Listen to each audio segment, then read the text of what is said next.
मोइनाबाद के एक farm house में नाइजीरियन की जानिब से मंशियात की पार्टी 51 अफराद को गिरफ्तार कर लिया गया। पुलिस ने 51 नाइजीरियाई बाशिंदों को उस वक्त गिरफ्तार कर लिया जब वो फार्म में मंशियात का इस्तेमाल कर रहे थे। पुलिस को एक मुसद्दिका इत्तला मिली कि मोइनाबाद के एक फार्म हाउस में मंशियात का इस्तेमाल किया जा रहा है, जिस पर पुलिस ने छापा मारा, जहां पर नाइजीरियन और युगांडा और रंगारेड्डी जिले के अफराद को गिरफ्तार किया। इनके पास से पुलिस ने भारी मिकदार में शराब और मंशियात बरामद कर लिए। गिरफ्तार अफराद के मंशियात के टेस्ट किए गए और इनमें से कुछ के टेस्ट पॉजिटिव आए। రాత్రి మొయినాబాద్ మండలంలో బాకారం విలేజ్ లిమిట్స్ లో సంజనా ఫామ్ హౌస్ అని ఉంది. ఇప్పుడు ఇది చూస్తున్నది. దీంట్లో ఇల్లీగల్ యాక్టివిటీస్ జరుగుతున్నాయని చెప్పి ఒక ఇన్ఫర్మేషన్ రావటం, అప్పుడు రాజేంద్ర జోనల్ ఫోర్స్ కొంత మొబిలైజ్ చేసి ఎస్ఓటీతో సహకారంతో ఇక్కడికి వచ్చి రైడ్ చేయడం జరిగింది. దీంట్లో ఇక్కడికి వచ్చిన తర్వాత మొత్తం 51 మెంబర్స్ ఉన్నారు. దాంట్లో 37 మెంబర్స్ ఉమెన్ ఉన్నారు, 14 మేల్ ఉన్నారు. ఈ 51 మంది కూడా ఆఫ్రికన్ కంట్రీస్ సంబంధించిన వాళ్ళే ఉన్నారు. ఇక్కడ వాళ్ళు ఎవరు లేరు. దీంట్లో ఎక్కువగా 34 మెంబర్స్ ఉగాండా వాళ్ళు, కెన్యా, లిబేరియన్, తర్వాత క్యామరూన్, ఇట్లా డిఫరెంట్ కంట్రీస్ నుంచి ఇక్కడ వీళ్ళందరూ ఐడెంటిటీస్ అయి చూడటం జరిగింది. వీళ్ళు ఇక్కడ బేసికల్గా ఒక లిక్కర్ పార్టీ ఆర్గనైజ్ చేస్తున్నారు.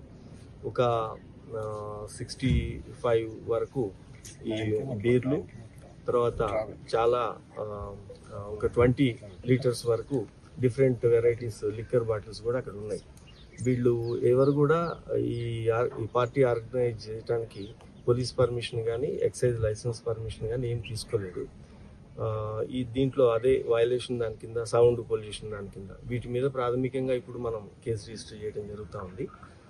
ఇప్పుడు ఇమిగ్రేషన్ వాళ్ళకి వీళ్ళందరూ కూడా అదర్ కంట్రీస్ వాళ్ళు కాబట్టి ఇమిగ్రేషన్ ఆఫీసర్స్తో కూడా ఈ ఇన్ఫర్మేషన్ షేర్ చేసుకోవటం, అది చెకింగ్ జరుగుతూ ఉంది. ఎవరు జెన్యూన్ ఉన్నారు, ఎవరు జెన్యూన్ కాదు, ఎవరు ఓవర్ స్టేయింగ్ ఎవరైనా ఉన్నారా వీళ్ళందరూ. దీంట్లో ఒక 12 మంది డిఫరెంట్ యూనివర్సిటీలో సంబంధించిన స్టూడెంట్స్ కూడా ఉన్నారు. ఇది చెక్ అయిన తర్వాత వాళ్ళ ఎఫ్ఆర్ఆర్ఓ సంబంధించిన వాళ్ళ రూల్స్ ప్రకారం దీనికి యాక్షన్ ఏ విధంగా ఉంటుందో వాళ్ళకి ఎగనెస్ట్గానేమో ఆ విధంగా ఉంటుంది. ఈ ఫామ్ హౌస్కి మీద అతని యజమాని వీళ్ళ మీద ఈ ఇల్లీగల్ పార్టీ ఆర్గనైజ్ చేసినందుకు ఒక కేసు అవుతుంది.